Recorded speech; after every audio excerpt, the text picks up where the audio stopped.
Alors, la question ici, avant de résoudre la question de notre thème, pourquoi le Saint-Esprit nous a-t-il été donné? Il faut d'abord savoir qu'est-ce que c'est que le Saint-Esprit.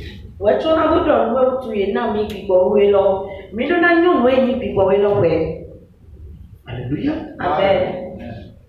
Et dans la Bible, dans le livre des Actes, chapitre 7, versets 1 à 8, que nous allons lire ensemble. Le souverain sacrificateur dit: les choses sont-elles ainsi? Étienne répondit: homme, frère et père, écoutez. Le Dieu de gloire apparut à notre père Abraham lorsqu'il était en Mésopotamie, avant qu'il s'établisse à Charan, et il lui dit: quitte ton pays et ta famille, et va dans le pays que je te montrerai. Il sortit alors du pays des Chaldéens et s'établit à Charan. De là, après la mort de son père, Dieu le fit passer dans ce pays que vous habitez maintenant. Il ne lui donna aucune propriété en ce pays, pas même de quoi poser le pied, mais il promit de lui en donner la possession et à sa postérité après lui, qu'il n'eût point d'enfant. Dieu parla ainsi: sa postérité séjournera dans un pays étranger, on la réduira en servitude et on la maltraitera pendant 400 ans. Mais la nation à laquelle ils auront été asservis, c'est moi qui la jugerai, dit Dieu.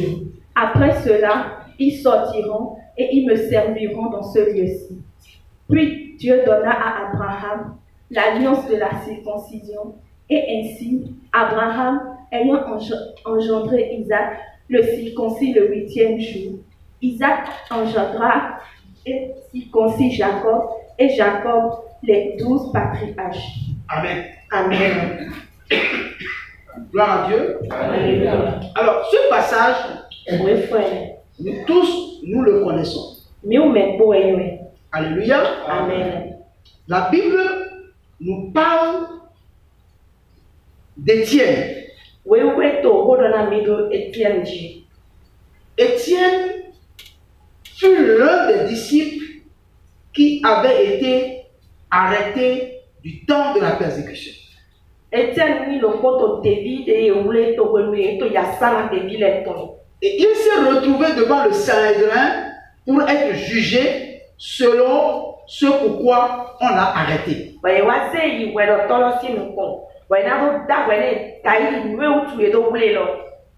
Et lorsqu'il était devant le Sanhédrin, le souverain sacrificateur lui a posé une question: est-ce que les choses sont-elles ainsi?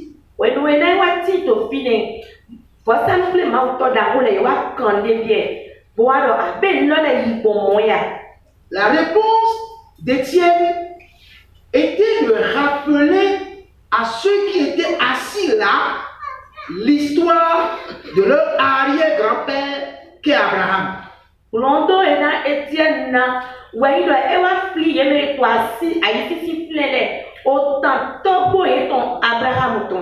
Et l'histoire qu'il racontait, en réalité, si on ne l'écoutait pas jusqu'au bout, on ne peut pas comprendre quelle est la raison pour laquelle on lui pose une question par rapport à Jésus.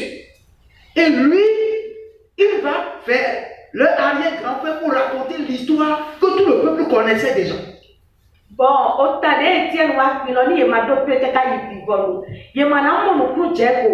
Ndé Outuye to Okambia do Jésus dit, Bawa il bête en son topo et ton Abraham dit Kakawa Jepine. Et il dit homme, frère et père. Écoutez. Beto et mi novi baba chele mi dotomi. Ce qu'il veut leur dire, nous et Jonah Donai. Il connaissait déjà. Yo yue. Mais il leur dit encore écoutez. Et ça donne mi dotomi. Ça veut dire que en réalité, s'il connaissait l'histoire et comprenait ce qui était en train de se passer, Étienne ne serait pas devant leur tribunal. Ils l'ont lu peut-être, mais ils n'ont pas pris le temps de bien l'écouter. Gloire à Dieu. Alléluia. Et il leur a dit, le Dieu de gloire apparut à notre père Abraham lorsqu'il était à Mésopotamie, avant qu'il s'établisse à Charan, et il lui dit, quitte ton pays et ta famille et va dans le pays que je te montrerai. Il sortit alors du pays des Chaldéens et s'établit à Charan. De là, après la mort de son père, Dieu le fit passer dans ce pays que vous habitez maintenant. Gloire à Dieu. Alléluia. Ils connaissent l'histoire. Il ne lui donna aucune propriété en ce pays. Pas même de quoi poser le pied. Mais il promit de lui en donner la possession. Et à sa postérité après lui, quoiqu'il n'eût point d'enfant. Dieu parla ainsi. Sa postérité séjournera dans un pays étranger. On le réduira en servitude, on la maltraitera pendant 400 ans. Mais la nation à laquelle ils auront été asservis, c'est moi qui la jugerai, dit Dieu. Après cela, ils sortiront et ils le serviront dans ce lieu-ci. Gloire à Dieu. Alléluia. C'est une histoire que le peuple était là, comprenait bien, connaissait bien. Mais il descend au verset 8. Et la Bible dit, puis Dieu donna à Abraham l'alliance de la circoncision. Et ainsi, Abraham ayant engendré Isaac, le circoncis le 8e jour. Isaac engendra et circoncis Jacob. Et Jacob, les 12 patriarches. Gloire à Dieu. Alléluia. Donc le verset 8 nous a parlé de la circoncision.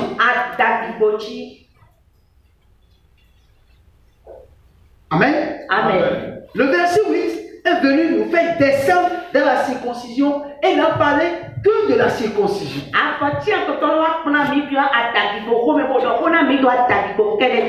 Puis Dieu donna à Abraham l'alliance de la circoncision.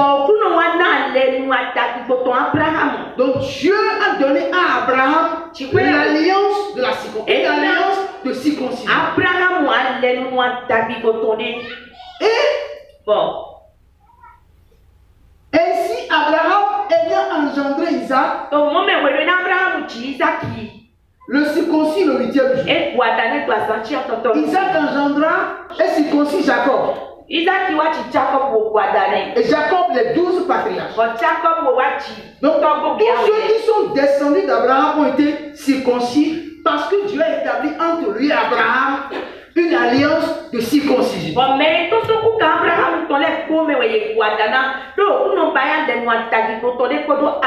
C'est que jusque-là sur la terre, aucun homme ne se circoncisait. La circoncision n'existait pas. Gloire à Dieu. Alléluia. Dans Genèse 17, verset 1, à partir du verset 1, Genèse 17, verset 1. Lorsque Abraham fut âgé de 99 ans, Oui. l'Éternel apparut à Abraham et lui dit, « Je suis le Dieu Tout-Puissant. Marche devant ma face et sois intègre. J'établirai mon alliance entre moi et toi, et je te multiplierai à l'infini. » Abraham tomba sur sa face, et Dieu lui parla en disant, « Voici mon alliance que je fais avec toi. Tu deviendras père d'une multitude de nations. On ne t'appellera plus Abraham, mais ton nom sera Abraham, car je te rends père d'une multitude de nations. Je te rendrai fécond à l'infini, je ferai de toi des nations, et des rois sortiront de toi. J'établirai mon alliance entre moi et toi, et tes descendants après toi, selon leur génération. Ce sera une alliance perpétuelle en vertu de laquelle je serai ton Dieu et celui de ta postérité après toi. Je te donnerai et à tes descendants après toi le pays que tu habites comme étranger, tout le pays de Canaan, en possession perpétuelle, et je serai leur Dieu. Continue. Dieu dit à Abraham, « Toi, tu garderas mon alliance, toi et tes descendants après toi, selon leur génération. C'est ici mon alliance que vous garderez entre moi et vous et ta postérité après toi. Tout mâle parmi vous sera circoncis. Vous vous circoncirez, et ce sera un signe d'alliance entre moi et vous. À l'âge de 8 jours, tout mâle parmi vous sera circoncis selon vos générations, qu'il soit né dans la maison ou qu'il soit acquis à prix d'argent de tout fils d'étranger sans appartenir à ta race. On devra circoncire celui qui est né dans la maison et celui qui est acquis à prix d'argent, et mon alliance sera dans votre chair, une alliance perpétuelle. Un mâle incirconcis qui n'aura pas été circoncis dans sa chair sera exterminé du milieu de son peuple, qui aura violé mon alliance. Amen. Alors, ce que Étienne disait dans Actes, j'ai voulu que nous puissions aller à l'origine de la chose. Le dimanche, nous avons écouté un message et on parlait de fils d'Abraham. Que nous sommes des fils et des filles d'Abraham. Gloire à Dieu. Alléluia. Et dans ce passage, vous allez voir que Dieu, en faisant alliance avec Abraham, a dit qu'il deviendra père d'une multitude de nations. Et quand on parle de multitude de nations, vous comprenez qu'on doit mettre S. Oui. N'est-ce pas? On doit mettre S. On parle d'une multitude de nations. Un homme à lui seul ne peut pas être père d'une multitude de nations. Il peut être père d'une nation. Mais d'une multitude de nations, je ne crois pas.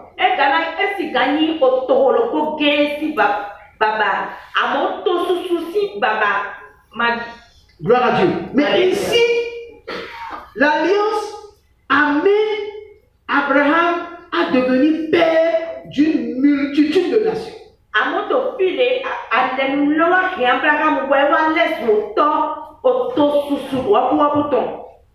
Et Dieu a demandé à Abraham de garder son alliance. Mais l'alliance que Dieu a établie avec Abraham a été une alliance de circoncision, parce que Abraham, à l'âge de 99 ans, Dieu lui a apparu et lui a dit que maintenant il changera de nom. Il s'appelait Abraham, mais maintenant Dieu a décidé qu'il soit appelé Abraham. Pourquoi? Parce que Dieu a dit qu'il sera une multitude de nations, et le nom Abraham lui donne de limites pour que ce que Dieu veut qu'il soit, il le devienne. Dieu a décidé de changer de nom à Abraham pour lui dire qu'il quitte Abraham Abraham pour devenir Abraham. De okuno kabaika Abraham. Eni alenu adabi boton. Kena George Abraham do leso to akota susuton. Bo alenu mene na do okuno wa dio yi kone. Do amana ya Abraham ba. Do yi ko Abraham lo e do to bona Abraham. Bo okuno do besegbe anani Abraham. Do anani oto akota susuton. Gloire à Dieu. Alléluia. Alors Dieu dit maintenant, Okuno wa doti die. il doit se circoncire Do edona kwada. comme un signe d'alliance entre lui et Dieu. Et toute personne qui va habiter au milieu de lui, qui est mâle, doit être circoncis. Qu'il soit esclave ou qu'il soit né dans la maison, doit se circoncire.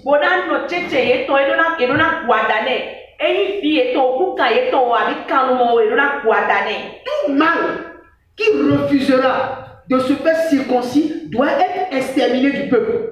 Doit être exterminé. Gloire à Dieu. Alléluia. Et Dieu dit que c'est une alliance qu'il établit avec lui dans la chair. Et la Bible va nous dire à partir du verset 22. Abraham prit Ismaël, son fils, tous ceux qui étaient nés dans sa maison, et tous ceux qu'il avait acquis à prix d'argent, tous les mâles parmi les gens de la maison d'Abraham, et il les circoncit ce même jour, selon l'ordre que Dieu lui avait donné. Abraham était âgé de 99 ans lorsqu'il fut circoncis. Ismaël, son fils, était âgé de 13 ans lorsqu'il fut circoncis. Ce même jour, Abraham fut circoncis, ainsi qu'Ismaël, son fils, et tous les gens de sa maison, nés dans sa maison, ou acquis à prix d'argent des étrangers, furent circoncis avec lui. Amen. Amen. Donc, dès que Dieu finit de parler, et Dieu s'est retiré, Abraham s'est levé, et il s'est circoncis, il a circoncis son fils, il a circoncis tous ceux qui étaient des hommes dans sa maison, il les a tous circoncis. Abraham est bokwada mais bon Pourquoi? Parce que Dieu a dit c'est une alliance qu'il établit entre lui. Et toute personne qui veut rester avec lui, toute personne qui veut demeurer avec lui, au milieu de lui, dans sa maison, s'il est un homme, il doit passer par la circoncision. Si c'est un étranger qui est venu, on doit lui couper le zizi. Alléluia. Amen. Maintenant, quel rapport le discours d'Étienne a avec la question qu'on lui a posée par rapport à Jésus? Qu'il est en train de prêcher et on l'a arrêté. Gloire à Dieu. Alléluia. Alléluia. Amen. Et quel rapport ça a avec le Saint-Esprit? Alléluia. Amen. La circoncision, en réalité, était pour Abraham le signe de son alliance avec Dieu.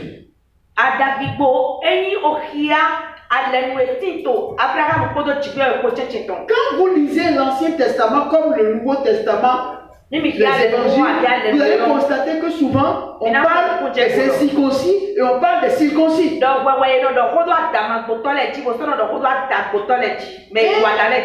Puisque l'alliance de la circoncision est venue par Abraham et par les descendants d'Abraham, on considère que toutes les autres nations de la terre sont des incirconcis.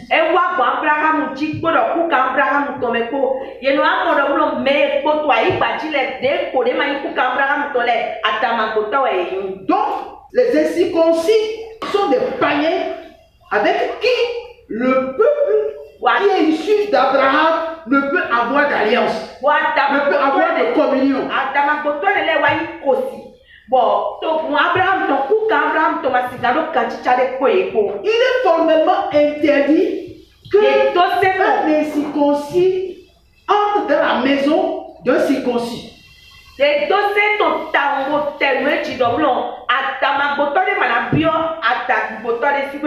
il est formellement interdit que l'incirconcis aille dans la maison de l'incirconcis. Il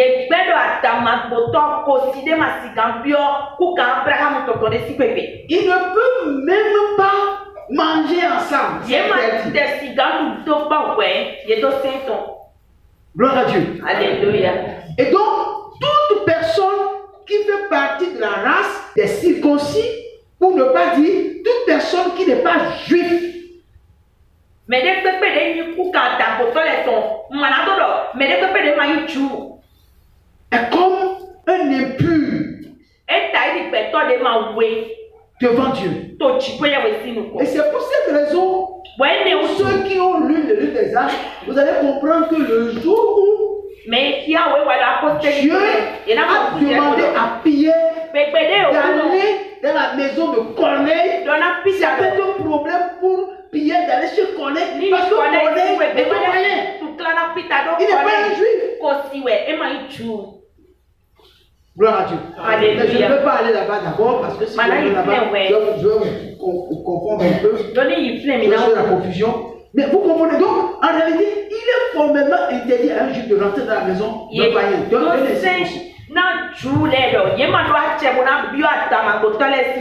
Alléluia. Amen. Et puis,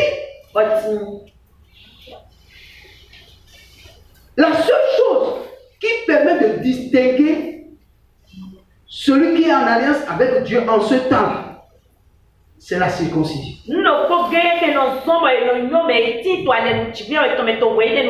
c'est le signe de la circoncision. Alléluia. Amen. Mais là, dans le livre de Galates, Galates chapitre 3, nous allons lire d'abord le verset 16. Or, les promesses ont été faites à Abraham et à sa postérité. Il n'est pas dit et aux postérités, comme s'il s'agissait de plusieurs, mais en tant qu'il s'agit d'une seule, et à ta postérité, c'est-à-dire à Christ. Gloire à Dieu. Alléluia. Alors ici, au Philippe, l'apôtre Paul est en train de nous expliquer que la promesse faite à Abraham par rapport à ce qu'il deviendra sa postérité, que toutes les nations de la terre seront bénies en sa postérité là. Quand on parle, ces promesses là ont été faites non pas aux postérités comme s'il s'agissait de plusieurs postérités. Mais en tant qu'il s'agit d'une seule. Et à ta postérité. Gloire à Dieu. Alléluia. Oh, bien aimé. Abraham. Après Ismaël. Après Isaac. Après la mort de sa femme, il a eu encore beaucoup de enfants. Vous le savez. Gloire à Dieu. Alléluia. Gloire à Dieu. Alléluia. Mais lorsqu'on dit que toutes les nations de la terre seront bénies en sa postérité, il ne s'agissait pas d'une postérité physique. Mais il s'agissait d'une postérité spirituelle. Et cette postérité-là, dont on nous parle maintenant, il s'agissait de Christ lui-même. C'est Christ qui est cette postérité-là par laquelle toutes les nations de la terre seront bénies. Gloire à Dieu. Toutes les nations de la terre seront bénies dans cette postérité-là. Et cette postérité, c'est Christ. Alléluia. Amen. Maintenant, dans le même livre de Galates, le verset 28 et le verset 29. Il n'y a plus ni juif ni grec. Il n'y a plus ni esclave ni libre. Il n'y a plus ni homme ni femme. car tous vous êtes un en Jésus-Christ. Et si vous êtes à Christ, vous êtes donc la postérité d'Abraham, héritier selon la promesse. Gloire à Dieu. Alléluia. Ça veut dire quoi? Ça veut dire que à partir du moment où Christ est venu mourir à la croix, la mort de Christ à la croix étant la postérité d'Abraham, par laquelle toutes les nations de la terre seront bénies. Lorsque quelqu'un donne sa vie à Jésus, il devient l'héritier de la promesse faite à Abraham. Qu'il soit juif, qu'il soit grec, qu'il soit circoncis ou incirconcis, à partir du moment où il donne sa vie à Jésus, il devient simplement héritier selon la promesse faite à Abraham. De ce fait, il devient fils ou fille d'Abraham. Quelqu'un me comprend ici? Je me suis dit. Donc c'est seulement en cette postérité-là que si un juif croit, ou si un grec croit, si un circoncis croit, si un circoncis croit en Jésus, tous ceux qui croient en lui sont un. Il n'y a plus aucune différence si tu es circoncis ou que je suis circoncis. C'est-à-dire le fait d'avoir foi en Jésus, d'avoir reçu comme un sauveur, c'est-à-dire toutes les barrières de circoncision et d'incirconcision sont brisées.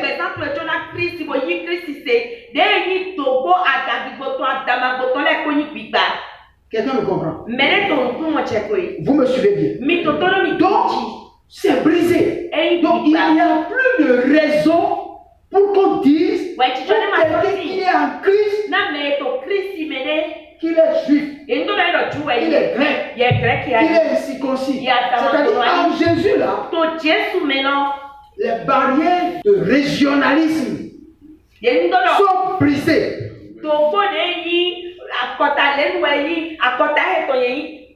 Parce que tous ceux qui croient en Jésus et qui sont en Jésus ont maintenant une même nationalité. La nationalité céleste. Ils appartiennent tous à Dieu. Même les circoncis qui avaient le signe de l'alliance, qui faisaient la différence entre les incirconcis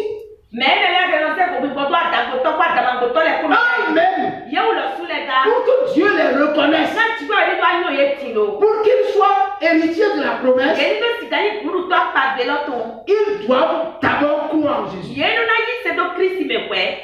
Ils ne peuvent plus dire nous sommes les fils d'Abraham si ils n'acceptent pas Jésus-Christ. Parce que maintenant la vraie postérité en qui toutes les nations seront bénies est arrivée. Gloire à Dieu. Alléluia. Gloire à Dieu. Alléluia. Ça veut dire quoi? Ça veut dire que même les barrières religieuses sont brisées. Vous savez pourquoi? Tout simplement parce que Ismaël est fils d'Abraham. Il est né d'Abraham. Gloire à Dieu. Alléluia. Mais la Bible dit que c'est en Isaac que Dieu a choisi la postérité. Quand vous lisez le passage de Genèse 17, vous allez comprendre que Ismaël est né avant Isaac. Mais lorsque chemin faisant, Ismaël est né, et Dieu fait la promesse à Abraham pour lui dire ton fils qui naîtra de toi, c'est lui qui sera ton héritier. Abraham dit à Dieu, non, qu'Ismaël vive. C'est-à-dire, si c'est l'enfant là, j'ai déjà enfant. Il ne faut plus me parler encore de l'autre enfant. Dieu a dit non, Ismaël là, je vais le bénir. Je vais faire de lui une nation. Mais ce n'est pas lui l'enfant de la promesse. L'enfant de la promesse, c'est celui qui naîtra de ta femme que tu as épousée. C'est lui qui héritera de tous tes biens. Gloire à Dieu. Alléluia. C'est pour ça que vous allez voir, quand Isaac est né, la maman d'Isaac, qui a donné sa servante à son mari, a dit à Abraham, Ismaël ne va pas rester ici. Il faut chasser Ismaël, sa maman, de la maison. Parce qu'il ne va pas hériter avec moi, avec mon fils. Et Abraham s'est fâché. Et Dieu a dit à Abraham, ta femme a raison. Ta femme a raison. Et Abraham a donné du pain et a donné une goutte d'eau à Agar. Il dit, il faut partir avec ton fils. Vous comprenez? Pourquoi? Parce que dès le départ, c'est l'enfant qui devait sortir du ventre de Sarah, sa femme, qui est le fils de la promesse. Mais le fils de la promesse tardant à venir, Sarah a donné sa servante à son mari pour qu'elle suscite une postérité pour elle. Or, cette postérité-là n'est pas dans le plan initial de Dieu. Mais quand c'est venu, Dieu a dit non, je le bénirai, je le rendrai grand. Mais ce n'est pas lui, celui que j'étais promis. Donc, c'est le côté d'Ismaël qui sont devenus les musulmans et les arabes. Gloire à Dieu. Alléluia. Donc, Isaac, c'est par lui que la vraie postérité de Abraham va sortir. Gloire à Dieu. Alléluia. Maintenant, je disais, maintenant que Jésus-Christ est venu, il est allé à la croix. Il est roi à la croix. La Bible dit, il n'y a plus de juifs. Il n'y a plus de grecs. Il n'y a plus de païens. Il n'y a plus ceci. Comme dans notre monde, il y a des Tchanoïs, ceux-là, c'est les Poméens. Poméens, il était au Topimouin, il était dehors au Créquelérier. C'est-à-dire qu'il n'y a pas ça dans le Seigneur. C'est pourquoi dans l'église, on ne doit pas attendre dans la bouche des chrétiens dire, lui là, c'est un Poméen. Dans les Nouénis, mais là, Tchanoïs, mais là, Kokotoéni, Kounouéni. Non, on ne doit plus entendre ça dans l'église. Et une église dans laquelle tout le monde est de la même région là. Ce n'est pas une église, c'est un club. Dans une vraie église, on doit voir les gens de toutes les races, de toutes les nationalités.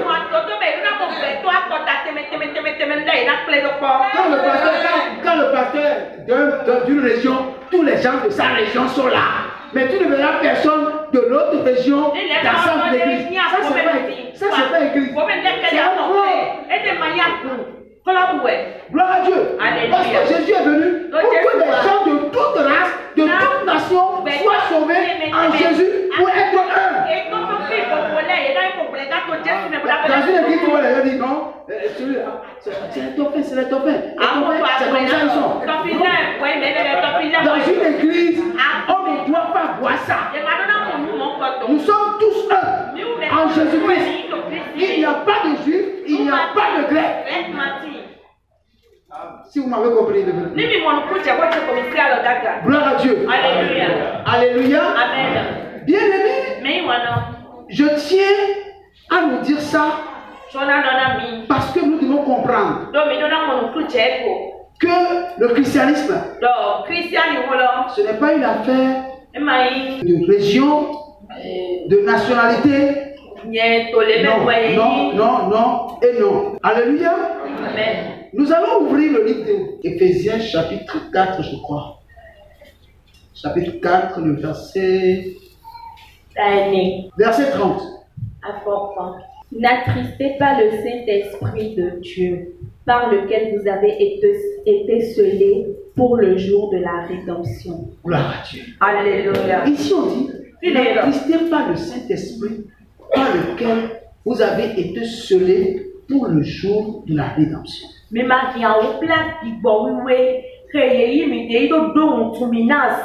Quand nous prenons ce verset, nous allons comprendre que le Saint-Esprit est un sceau. Gloire à Dieu. Alléluia. C'est un sceau. Alléluia. Amen. Un sceau montre que celui qui porte le sceau appartient à quelqu'un. Comme la circoncision est un sceau visible, le Saint-Esprit est un sceau. Un sceau invisible d'appartenance. Avec Abraham, c'était la circoncision. Alléluia. Amen. Physique. J'ai oublié. Acte chapitre 7, verset 51. Lorsque Étienne parlait, il a parlé de la circoncision. Le verset qui a suivi, je crois. Gloire à Dieu. Alléluia. Il faut me dire ça. 51. Homme au cou raide. Homme au cou raide. Incirconcis de cœur et d'oreille. Incirconcis de cœur et d'oreille. Or, ici, la circoncision des mâles là, c'est physique. Mais le sceau de l'Esprit de Dieu, c'est la circoncision du cœur. C'est-à-dire le Saint-Esprit vient pour changer le cœur de celui qui a donné sa vie à Jésus. Le Saint-Esprit vient pour circoncire le cœur.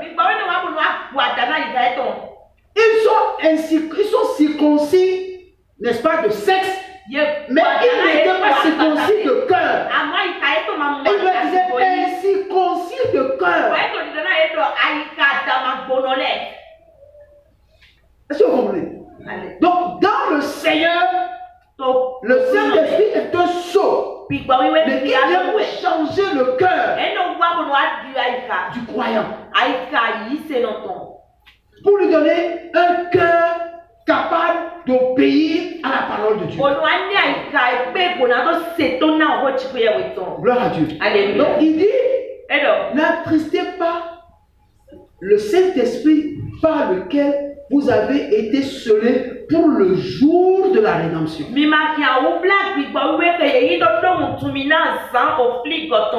vais vous donner un exemple. Aujourd'hui, il y a peu de personnes qui connaissent les trains ici.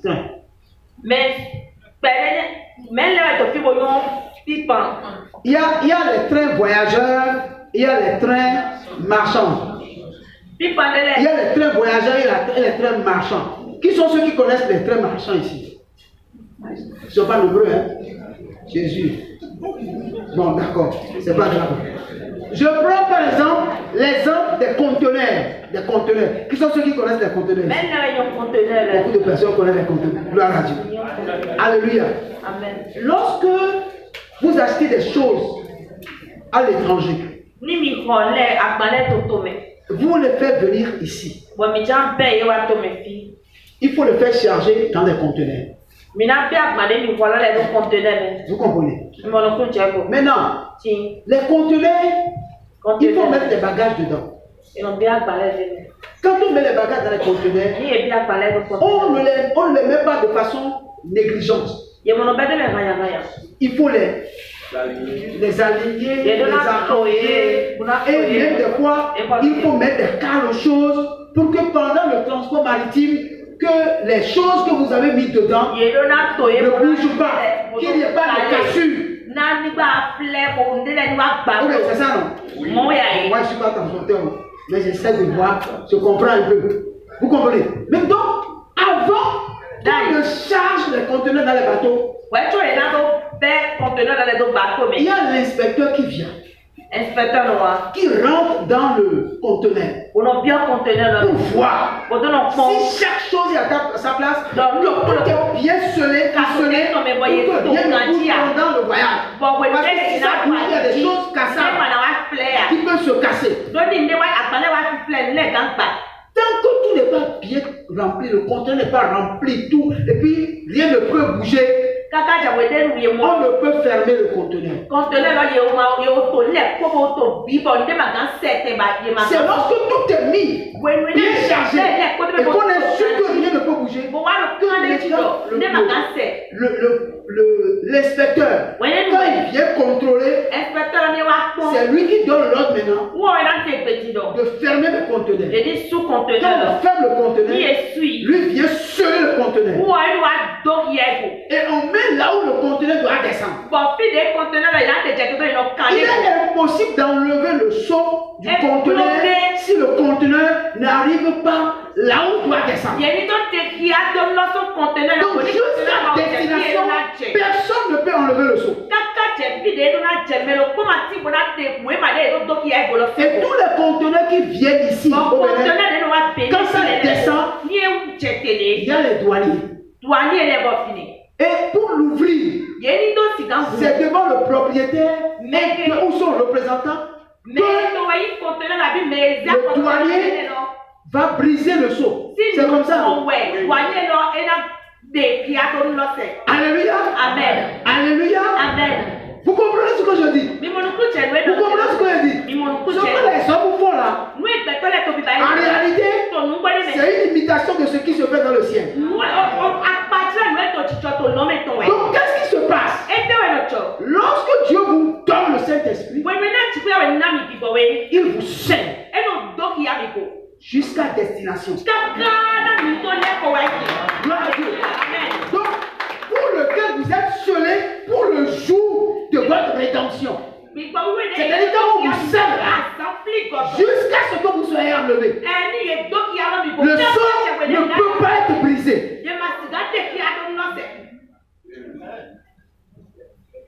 Bon, je m'arrête là. Parce que je veux que vous posiez des questions. Hein?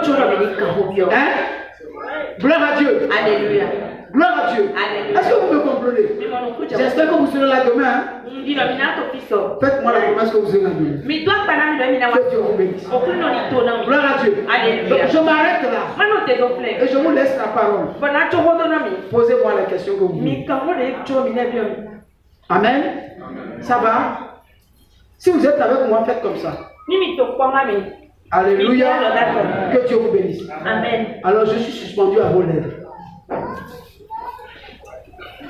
N'ayez pas honte. Posez-moi toutes les questions que vous voulez.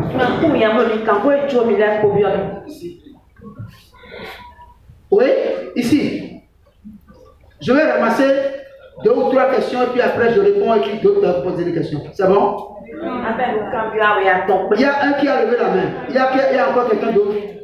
Levez la main, s'il vous plaît. Moi, il n'y a personne qui lève la main. Alors, toi, pose ta question. Merci beaucoup, pasteur. Oui. La dernière partie de votre enseignement, vous avez dit que le Saint-Esprit est un sceau. Et jusqu'à ce qu'on soit enlevé, le Saint-Esprit est une marque sur nous. Et ça dit que lorsque nous sommes sauvés, il est impossible qu'on ne retrograde plus, bien qu'on ne perde plus le salut. Parce que si le sceau est sur nous, jusqu'à l'enlèvement, c'est que quel que soit ce qui se passe, nous sommes le propriétaire de quelqu'un et le diable ne peut pas briser le sceau avant le propriétaire qui est Jésus. Est-ce que c'est la même chose vraiment ou bien il y a des détails qu'on maîtrise pas? Merci beaucoup. Gloire à Dieu. Je ne peux pas répondre à cette question maintenant. Oui. Parce que nous sommes dans l'introduction du séminaire. Et la question qu'il me pose, c'est une question qui taraude dans toutes les têtes. Bon, n'est-ce pas? pour des noms, il cambio. Parce qu'il y a beaucoup de doctrines aujourd'hui. Donc, Nous allons venir là.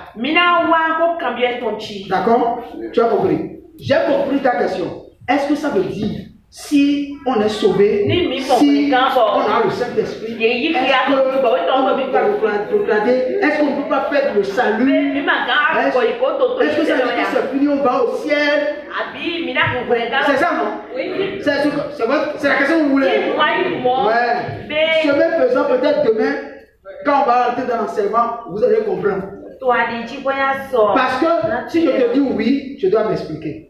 Et je dois dire beaucoup de choses. Oh, il y a des choses que je dois dire demain forcément. Oui, mon cher.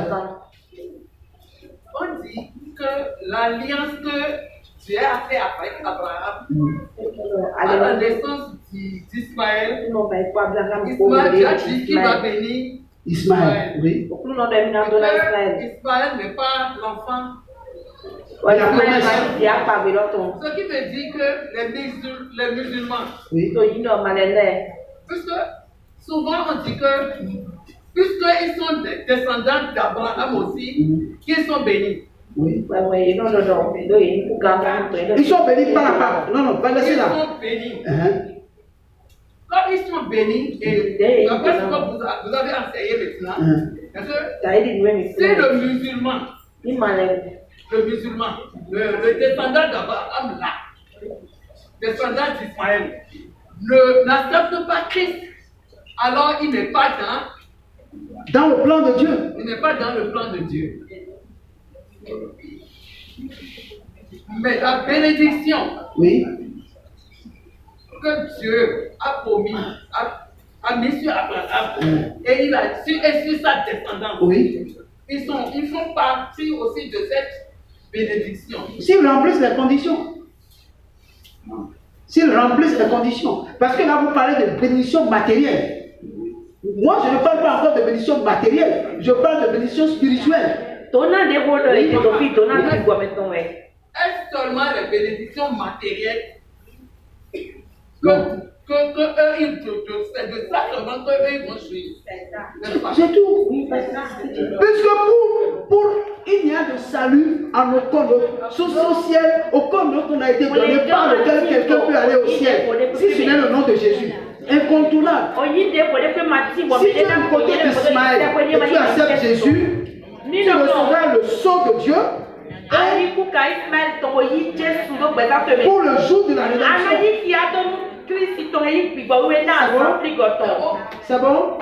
Gloire à Dieu. Alléluia. Oui, quelqu'un d'autre? Oui, mon frère. Oui.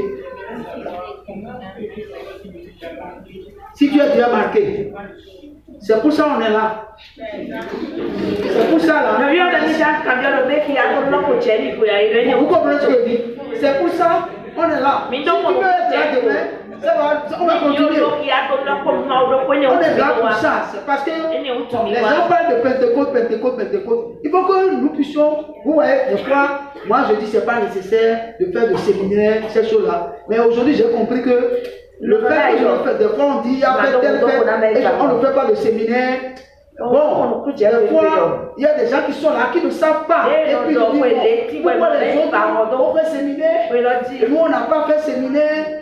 Donc j'ai compris que bon, les gens n'ont pas encore bien compris. C'est pour ça que j'ai décidé maintenant. Toutes les fois qu'on parlera d'une fête chrétienne, je vais faire un séminaire pour ouvrir l'oreille spirituelle des gens. Ça va? C'est bon? Ok.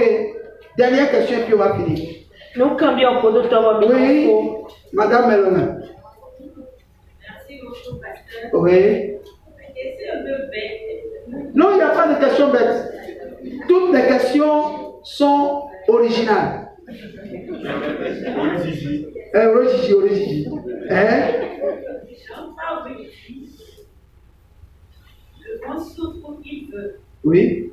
Et mais tu ne sais pas où il vient, ni où il va. Il en est ainsi de quelqu'un qui est né de l'esprit. Je voudrais savoir si le Saint-Esprit est-ce que le Saint-Esprit est réservé seulement aux chrétiens? Est-ce que c'est seulement la foi qui est privée des chrétiens? propriété privée. Les chrétiens. Bon, le problème n'est pas l'histoire de propriété ou tout ça. C'est-à-dire, je reviens encore sur la parole de Dieu. Quiconque invoquera le nom du Seigneur sera sauvé. Il y a combien de seigneurs? Un seul. Incontournable, insurmontable, insondable, incommensurable. Ou bien, est-ce qu'il y a des seigneurs encore quelqu'un? Hein? Non. Il a dit, il est avantageux pour vous que je m'en aille. Parce que si je ne m'en vais pas, le consolateur ne pourra pas venir. L'esprit de vérité que le monde ne connaît pas, mais que vous connaissez, car il est avec vous, et bientôt il sera en vous. Il prendra de ce qui est à moi et il vous le donnera. Il vous enseignera toutes choses. Et il vous conduira dans toute la vérité. Donc si tu n'es pas chrétien, si tu ne deviens pas enfant de Dieu, je ne dis pas chrétien, si tu ne deviens pas enfant de Dieu, tu ne peux pas l'avoir. Oh, tu ne peux pas devenir enfant de Dieu.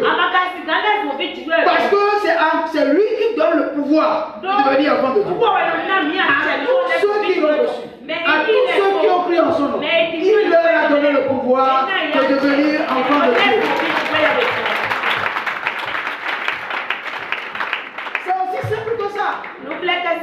Donc vous comprenez, non? Ceux qui l'ont reçu. Si tu ne l'as pas reçu, pourquoi tu ne l'as pas reçu et puis tu vas recevoir ce qui vient de lui? Tu ne peux pas recevoir. Impossible. Ça va. Dieu vous bénisse. Je crois qu'il est l'heure. Je remercie le Seigneur pour votre présence. J'espère que vous serez tous ceux qui sont là, tous autant que vous êtes, vous serez là demain. Oui. Même si vous êtes là, même si d'autres personnes ne viennent pas, moi je suis déjà satisfait. Mais ce qui est bon, ce qui serait mieux, c'est que vous demandez à vos frères de venir. On ne sait jamais. Il y a quelque chose dont quelqu'un a besoin. Et c'est pendant ce séminaire-là que Dieu va nous délivrer ça. Il y a des gens, les chrétiens qui se posent beaucoup de questions. Je sais quelque chose. Mais pourquoi ma vie est comme ça? Pourquoi je vis comme ça? Pourquoi ça se passe avec moi? Parce qu'il y a quelque chose qu'ils ont besoin de connaître. Et peut-être, c'est à ce séminaire-là que la déclic sera faite. Ça va? Dieu vous bénisse. Demain encore, nous allons poser des questions.